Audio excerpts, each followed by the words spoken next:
बोलतोल India में आपका स्वागत है। मैं कमल शर्मा। नरेंद्र मोदी ने रविवार को प्रधानमंत्री के रूप में तीसरी बार शपथ ली।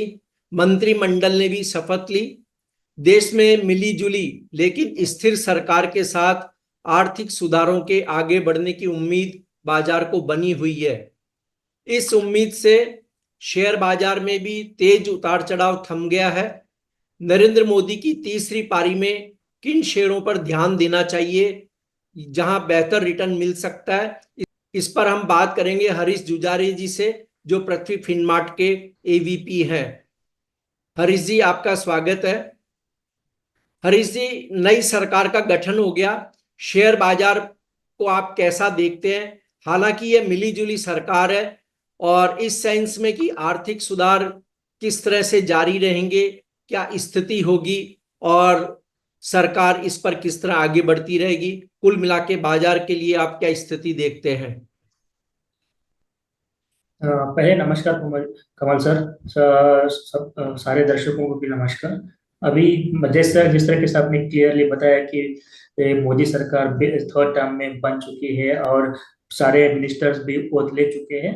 तो अभी तक पोर्टफोलियो एलोकेशन नहीं हुआ है। मुझे लग रहा है कि एक दो दिनों में पोर्टफोलियो का भी क्लियरिटी आ जाएगी। कौन सा पोर्टफोलियो कौन से मंत्री के लिए हो सकता जी है। तो उसके चलते उसके बाद हम लोगों को और थोड़ा क्लैरिटी मिल सकता है आगे जाके।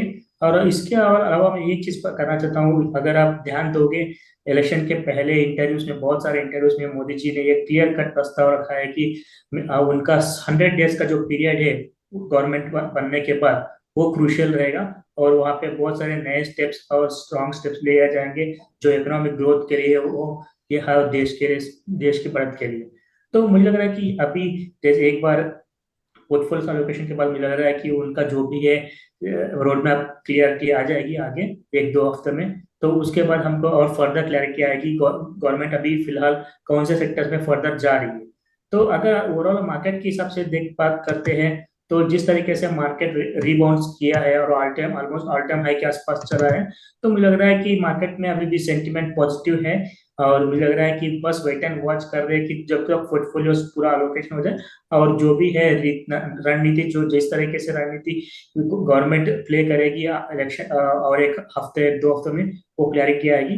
तो मुझे लग रहा है कि मार्केट्स में ऐसा कुछ अभी तक कोई वीक सेंटीमेंट नहीं दिखाया जा रहा है। हो सकता है कि थोड़ा बहुत जी 3-4% ऊपर हो सकता है बीच में मार्केट, क्योंकि मार्केट का रुख है वो और उसके हिसाब से चलता रहता है। लेकिन ओवरऑल स्ट्रक्चर की बात करते हैं, ओवरऑल सेंटीमेंट की बात करते हैं, तो मुझे लग रहा है कि टेक्निकली भी देखते हैं तो इंडेक्स बहुत स्ट्रांग है अभी भी।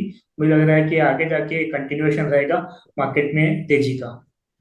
जी, हालांकि प्रधानमंत्री ने जो सांसदों को संबोधित किया और जो उनकी बातें हुई और जो बड़े नेता भी जिस तरह से बयान दिए हैं उन्होंने अभी तक, उससे यह लगता है कि सरकार अपनी पिछली नीतियों को मजबूती से लागू करती रहेगी। ऐसे में एक हरीश जी, बात यह भी उठती है कि एक निवेशक के सामने चुनने की कि कौन से सेक्टर उसे अब पसंद करनी चाहिए। आपने जो पूरी स्थिति बताई, उसे देखते हुए सेक्टर वाइज क्या हो सकता है, कौन से सेक्टर को प्रायोरिटी देनी चाहिए? कमल सर, अगर देखा जाए तो हमको जिस तरीके से पिछली बार जो सरकार ने जिस तरह के सेक्टर्स को ज्यादा बूस्ट किया गया था, जैसे हो ईवी सेगमेंट हो, पावर सेगमेंट हो, तो मुझे लग रहा है कि ये सब जो इनका है कंटिन्यूटी रहेगा। और मुझे लगता है कि आगे जाके भी इन सेक्टर्स में बहुत सारा इन्वेस्ट होता रहेगा और बहुत सारे रिफॉर्म्स भी लेके आएंगे गवर्नमेंट, सो दैट उसके चलते आगे चलते ये सब सेक्टर्स अच्छा खासा परफॉर्म कर सकते हैं। तो और कहीं ना कहीं वो मेक इन इंडिया का पब भी हमारे मोदी जी का ये है। तो मुझे लग रहा है उसके चलते भी, मुझे लग रहा है कि मेक इन इंडिया के चलते सेक्टर्स को बहुत ज्यादा बूस्ट मिलता रहेगा। अगर देखा जाए तो अगर पिछली गवर्नमेंट में हम देखते हैं सेक्टर वाइज, और पावर सेक्टर मेजर था और ऑटो और मैन्युफैक्चरिंग सेक्टर को बहुत ज्यादा फोकस दिया गया और इंफ्रा के लिए बहुत फोकस दिया गया हुआ है। और उसके इस मुझे लग रहा है कि ये सेक्टर जो है आगे भी लेके जाएंगे और आगे भी इनका कंटिन्यूएशन नहीं रहेगा। मुझे लग रहा है कि इस सेक्टर में थोड़ा बहुत ध्यान देना चाहिए आगे भी कंटिन्यूएशन में। और जिस तरह के अभी उसके अलावा मेरे हिसाब से और थोड़े सेक्टर्स है जो इसमें ध्यान दे सकते हैं, क्योंकि जिस तरीके से मैंने पिछले हमारे इंटरव्यू सेशन में भी बताया था कि अभी अभी उज्ज्वला योजना के बाद मुझे लग रहा है कि गवर्नमेंट अभी पाइपलाइन के पाइप गैस के तरफ की ओर ज्यादा कंसंट्रेट करेगी। मुझे लग रहा है कि अभी तक आगे जाके मुझे लग रहा है कि जो pipes of gas delivery distribution होती है उसके ऊपर ज्यादा ध्यान दिया जाएगा। और आगे इसके अब चलते बहुत सारे स्टॉक्स है जिस तरह इसमें इन्वेस्ट कर सकते हैं। एक है गेल, और उसके अलावा मुझे लग रहा है कि एमजीएल, क्योंकि एमजीएल जो एक है, गेल अगर प्रोडक्शन करती है तो गेल जो है, एमजीएल जो है डिस्ट्रीब्यूशन में है। तो मुझे लग रहा है कि इस तरह के स्टॉक्स जो है देखना चाहिए इन्वेस्टरों को। और आगे भी चल के, क्योंकि ये सरकारी कंपनी है मेजरली गेल और एमजीएल, मुझे लग रहा है कि इस स्टॉक्स में थोड़ा बहुत इन्वेस्ट कर सकते हैं आगे जाके। और मुझे लग रहा है कि आगे जाके इन सेक्टर्स में भी बहुत ज्यादा और परफॉर्म दिखाई दे सकता है। ये और अगर हम, जैसे आपने कुछ शेयरों के नाम भी बताए, लेकिन अगर कोई सेक्टर छोड़ करके कोई निवेशक अगर ये चाहे, तो आप कोई सजेस्ट करेंगे शेयर्स की, जिन शेयरों पर ध्यान दे सकता है एक इन्वेस्टर? बिल्कुल सही कमल जी, मैं एक चीज सेक्टर के साथ साथ मैं कुछ कुछ स्टॉक्स को भी प्रेफर करता हूँ जिसमें इन्वेस्ट कर सकते हैं आगे जाके। जैसे हमने पाइप गैस की बात किया तो मुझे लग रहा है कि एमजीएल एक अच्छा स्टॉक रहेगा जो कि इन्वेस्ट कर सकते हैं करंट लेवल से भी या थोड़ा बहुत डिप्स में भी। मुझे अभी फिलहाल प्राइस चल रहा है 14-12 के अराउंड। मुझे लग रहा है कि इसमें अच्छा खासा सेटअप बनाया हुआ है, टेक्निकली भी देखते हैं तो एक सेटअप बना हुआ है। मुझे लगता है कि आगे जाके अच्छा खासा आउट परफॉर्म कर सकता है ये स्टॉक। और उसके अलावा मुझे लग रहा है कि और एक सेक्टर है, जैसे मैंने अभी हम लोग बात किया इंफ्रा का। इंफ्रा में मुझे लग रहा है कि अगर देखा जाए तो मुझे लग रहा है कि बहुत अंडर परफॉर्म किया था एक स्टॉक है जो है जीआर इंफ्रा। मुझे ये रोड्स में वगैरह में एक काम करते हैं। मुझे लग रहा है कि जीआर इंफ्रा जो अच्छी स्टॉक है जो अक्यूमुलेट कर सकते हैं आगे जाके कुछ टाइम के लिए।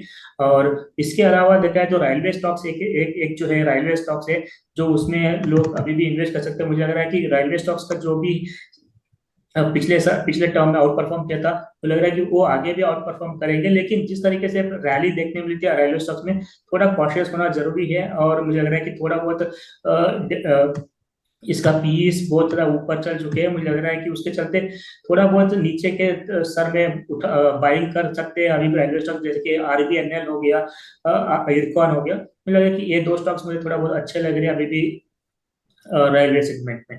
अगर उसके जी। अलावा देखते हैं तो मुझे लग रहा है कि अ, उसके अलावा हम अगर नोटिस करते हैं दूसरा चीज, जैसे हमने बात किया कि ईवी सेगमेंट का, मुझे लग रहा है कि ईवी सेगमेंट में मेजरली ये कंपोनेंट होती है बैटरी का।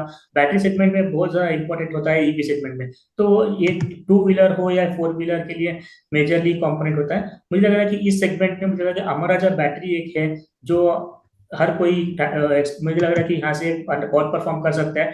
कि जिस तरीके से पिछले 2-3 साल से हमने देखा परफॉर्म किया था, लेकिन जितना मार्केट परफॉर्म किया उसके कंपेयर करेंगे तो हमारा राजा बैटरी जो है इतना आउट परफॉर्म नहीं किया। लेकिन अभी लग रहा है कि मुझे जिस तरीके से 2000 एक चार्ट्स में अगर देखता हूँ तो मुझे लग रहा है कि मल्टी ईयर का ब्रेकआउट दिया है और 2015 के प्राइसेस के ऊपर है। जो 1113 रुपए का रेजिस्टेंस जोन था वो ऑलमोस्ट वहीं पे होल्ड कर रहा था। तो मुझे लग रहा है कि वो प्राइजेस को उसके ब्रेकआउट देकर ऊपर निकल के आ चुके हैं। और कुछ टाइम से अगर देखते हैं तो वीकली में एक स्ट्रॉन्ग वॉल्यूम ग्रोथ दिखाई दे रहा है। तो मुझे लग रहा है कि एक हमारा जो बैटरी है जिसको ध्यान देना चाहिए आगे जाके। मुझे लग रहा है कि हमारा जो बैटरी एक परफॉर्म कर सकता है आगे भी। जी। और दूसरा चीज इसमें अगर दूसरा सेगमेंट की बात करते हैं तो मुझे लग रहा है कि इसमें दूसरा एक है कि आईआरडी एरिडा है, आईआरईडी है जो कि सोलार में काम करती है, सोलार फाइनेंसिंग करती है।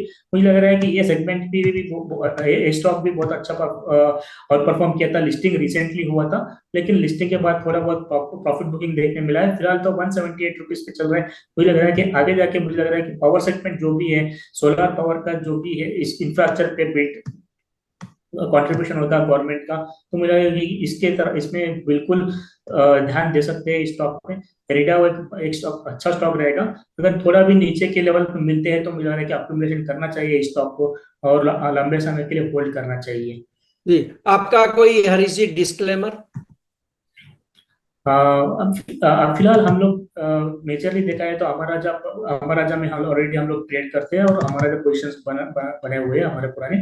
लेकिन अगर ऐसा देखा है तो मेजरली हमारे पास कोई पोजीशन अभी है नहीं, और कोई जो भी है मार्केट में। थैंक यू, धन्यवाद।